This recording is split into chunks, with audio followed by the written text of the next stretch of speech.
सादर जय गुरुदेव। स्वागत है आपका वैज्ञानिक चैनल मनोज्योतिष भाई CS पटाक में। मैं मनोज्योतिषाचार्य अनुराधित। श्राद्ध पक्ष साल भर में अति महत्वपूर्ण समय होता है, जो कि आज से ठीक 10 दिन बाद शुरू होने वाला है। पूर्णिमा से लेकर अमावस्या तक चलने वाला ये 16 दिन का जो क्रम है, प्रतिपदा से लेकर अमावस्या तक ये जो पूरा क्रम चलता है, इस दौरान हम कोशिश करते हैं कि हमारे जो अतृप्त पितृ हैं, ज्ञात अज्ञात, उनकी तृप्ति के लिए हम प्रार्थना करें या उनको तृप्त करने की हम कोशिश करें। उसके लिए अलग अलग विधियां हैं, अलग अलग विधान हैं और बहुत सारे उपक्रम उनके लिए किए जाते हैं। सर्वश्रेष्ठ जो है वो ये है कि आप जलांजलि दें, तर्पण करें। तो आज कोशिश करूंगा कि मैं आपको ये बता पाऊँ कि तर्पण कैसे करें। घर पे यदि आप किसी पुरोहित को बुलवा लें, किसी पंडित जी को बुलवा लें, कर्मकांडी विद्वान को बुला लें तो सर्वोत्तम होगा। यदि ऐसा नहीं कर पाते हैं तो घर पे हम तर्पण कैसे करें ये मैं बताने की कोशिश करूंगा।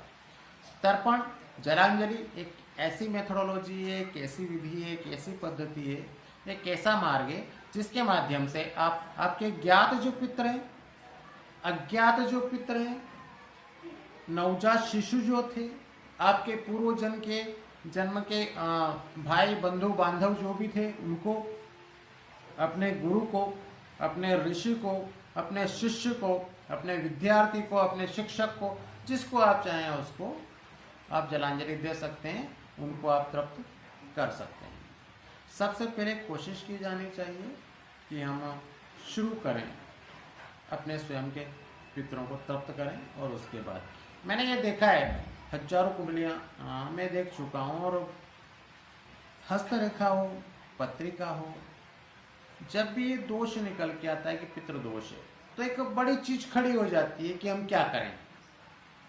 कोई कहते हैं यहाँ चले जाएं, कोई कहते हैं वहाँ चले जाएं, इस मंदिर पे ये करवा दें, उस मंदिर पे वो करवा दें, तमाम सारी जो चीज़ें होती है। मेरा इसमें थोड़ा कम विश्वास है। मेरा ऐसा मानना है कि आपके खुद के द्वारा जो किया गया कर्म होता है वो ज़्यादा फलित होता है। तो बहुत अच्छा समय आ रहा है। वो सारे लोग जिनको कालसर्प दोष है, जिनको पितृ दोष है, जिनको अमावस्या दोष है, पत्रिका में हाथ में अमावस्या दोष इन द सेंस ये होगा कि सूर्य और चंद्रमा एक साथ आ गए हों, अमावस्या के आसपास जिनका बर्थ हो, जिनका चंद्रमा कमजोर हो, या जिनका सूर्य ग्रस्त हो, कमजोर हो, जिनका कॉन्फिडेंस वीक हो, वो सारे लोगों को तर्पण किए जाने चाहिए। ऐसा मैंने महसूस किया है कि जब भी इस तरीके के कोई दोष होते हैं तो घर में क्लेश बना रहता है। बरकत जिसे कहते हैं, धन का इकट्ठा होना थोड़ा सा या रुकना जो सही शब्द है वो कम होता है। बहुत मेहनत करते हैं, बहुत श्रम करते हैं, सारी चीज़ें होती है, लेकिन उसके बाद भी पर्याप्त आवक नहीं होती। यदि पर्याप्त आवक होती भी है तो मांग और आपूर्ति में काफ़ी अंतर हो जाता है। जितनी आपूर्ति नहीं होती उससे ज़्यादा मांग बढ़ जाती है। ये तमाम सारी चीज़ें, संतान उत्पत्ति में कष्ट होता है, संतान उत्पत्ति नहीं हो पाती है। या जैसे हमारा जो समाज हो पुरुष प्रधान समाज है, तो पुत्र प्राप्ति को लेकर जो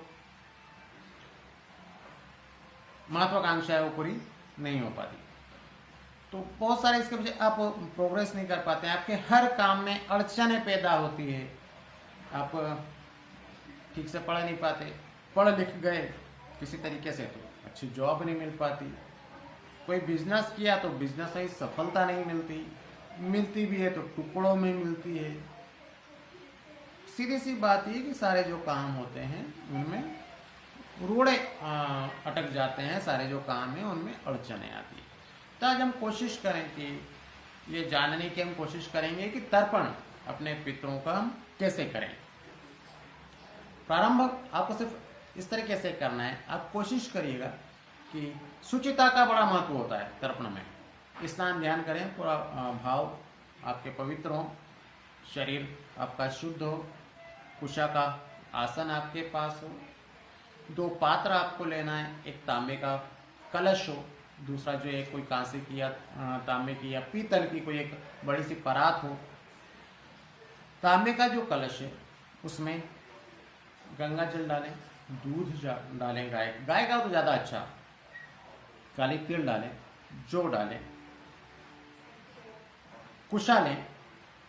एक तो कुशा का आसन हो गया, उसके ऊपर आप बैठ गए। बाकी कुशा आप लेंगे, कुशा को दोहरा करेंगे, डबल करेंगे और उसे टेढ़ा करके अपने हाथ में अंगूठे से पकड़ेंगे। ये जो पकड़ने का जो तरीका है, अंगूठे से कुशा को दोहरा करेंगे और उसे अंगूठे से सीधे हाथ का जो अंगूठा है उससे दबा के आप रखेंगे। ये जो मुद्रा है ये पितृ तीर्थ कहलाती है।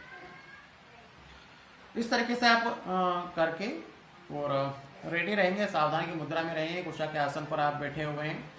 जो तांबे का कलश है उसमें आपने जल तैयार कर लिया है। आप चाहें तो इसमें और भी बहुत सारी चीज़ें डाल सकते हैं। गंगा जल हो गया, दूध हो गया, चावल हो गया, जो हो गई, काली तिल हो गई, चंदन हो गया, ये सारी जो सामग्री आप इसमें डाल सकते हैं। और फिर उपलब्धता के ऊपर निर्भर करता है।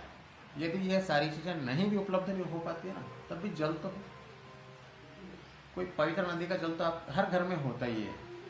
गंगा जल हो, नर्मदा जल हो, या जो भी नदी आपके पास हो जिससे पवित्र माना गया हो, उसका जल भी आप मिला लेंगे तब भी चलेगा। वो भी नहीं हो पाता तो जो भी जल आपके पास है उसमें आप तुलसी डाल लीजिए, तब भी आपका काम हो जाएगा। कोई आवश्यक नहीं कि बहुत सारा हम तमाम सारी जो चीज़ें वो एकत्रित करें।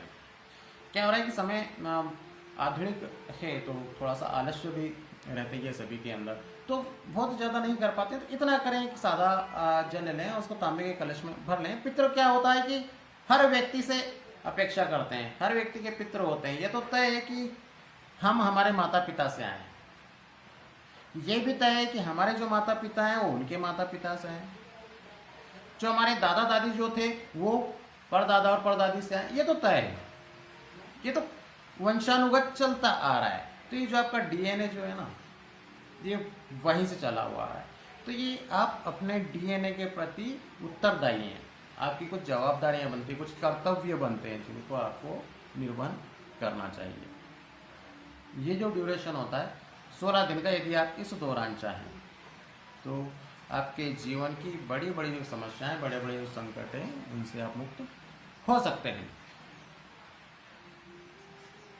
तांबे के कलश में आपने जल भर लिया है, गंगा जल डाल लिया है, जौ डाल लिए हैं, चावल डाल लिया है, गाय का दूध डाल लिया है, चंदन मिक्स कर लिया है, तुलसी दल डाल लिया है, कुशा ली, उसे आपने दोहरा किया, ऐसे करके सीधे हाथ में रखी, उसे अंगूठे से पकड़ा, दबाया, दक्षिण दिशा की तरफ मुंह करके आप बैठ गए हैं कुशा के आसन पर।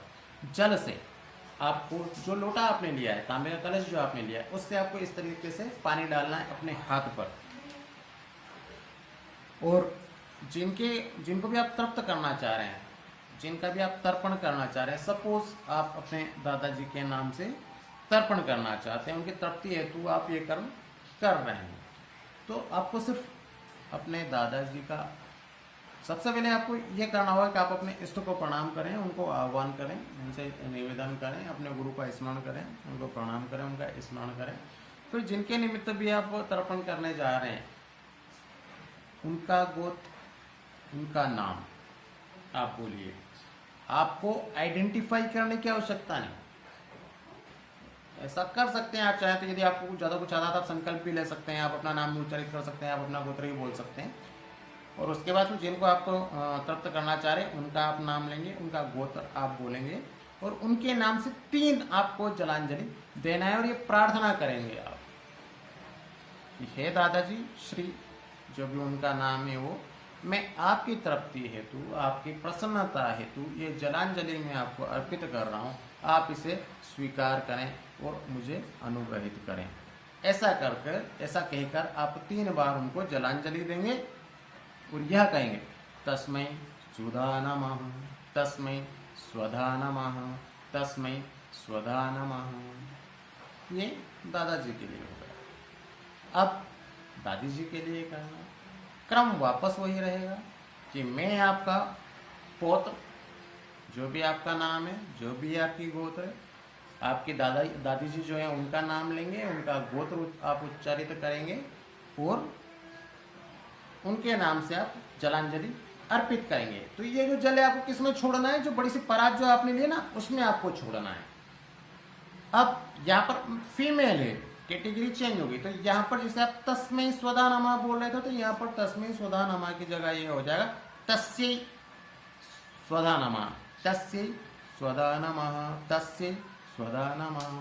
तो जब ये पुरुषों के लिए आप तर्पण करेंगे तो तस्मै, महिलाओं के लिए करेंगे तो तस्यै। इस तरीके से इसी क्रम में आप अपने दादा दादी, परदादा परदादी और जो भी ज्ञात अज्ञात जो भी आपके पूर्व जन्म के बंधु बांधव हैं उनके लिए भी, आप चाहें तो अपने गुरु के लिए, आप चाहें तो ऐसे शिशु जिनके जो नवजात थे और वो चले गए, या मिसकैरेज के लिए भी एक होता है, वही मैं उसके बारे में बता दूंगा मैं आपको यदि आप चाहें तो। ये उन सब की तृप्ति के लिए अपन ये कर सकते हैं इन 16 दिनों में। एक चीज और एक सुविधा और भी है, जो ज्ञात है उनका तो आपने नाम ले लिया, जो अज्ञात है उनके लिए क्या, तो जो ज्ञात अज्ञात जो है, तो हम ज्ञात अज्ञात पितरों को तप्त करने की मैं चेष्टा कर रहा हूँ, और ऐसे करके आप उनको भी 3-3 जलांजलि अज्ञात जो पितर हैं आपके, उनके नाम से आप दे सकते हैं। आप यदि चाहें तो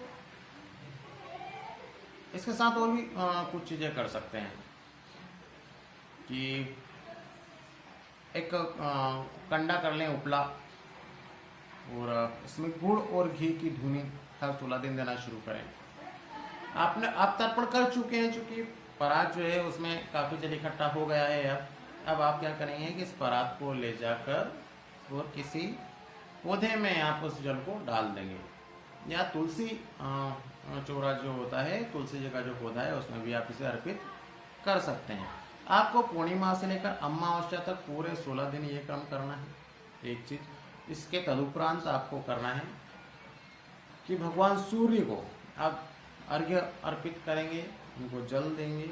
उसके बाद यदि संभव हो तो यम स्तोत्र या पितृ स्तोत्र का आप पाठ कर सकते हैं। यदि आप सामर्थ्यवान हो तो किसी बटुक ब्राह्मण को बढ़िया स्वरुचि भोज आप कराइए, उसे दान दक्षिणा और सफेद वस्त्र दान दीजिए। यदि ये नहीं कर पाते हैं तो हम सर्वप्रथम गोग्रास निकालें, और उसके बाद ही घर के जो सारे सदस्य हैं वो भोजन करें। ये भी नहीं कर सकते ये करें, अथवा एक खीरा भी कर रहे हैं और सिर्फ उसमें गुड़ और घी की धूप निकाल देंगे, तब भी आपका काम हो जाएगा। तो वो आपकी श्रद्धा के ऊपर निर्भर करता है, आपके सामर्थ्य के ऊपर निर्भर करता है। मेरा ऐसा मानना है कि इतना सामर्थ्यवान हर व्यक्ति होता है कि गोग्रास तो निकाल ही सके। इतना सामर्थ्यवान तो हर व्यक्ति होता है कि किसी बटुक ब्राह्मण को स्वरुचि भोज करा दे 16 दिन। इतना सामर्थ्यवान हर व्यक्ति होता है कि गुड़ और घी की धूप 16 दिन निकाल सके। आप ऐसा करके देखिए, आप पाएंगे कि साल भर बाद जब वापस पितृपक्ष आएगा तब तक काफी सारी चीजों में परिवर्तन हो चुका होगा। यदि नहीं हो रहा है तो इसका मतलब ये है कि आपको अभी थोड़ी प्रतीक्षा और करनी है। निसंदेह आपको लाभ होगा ही।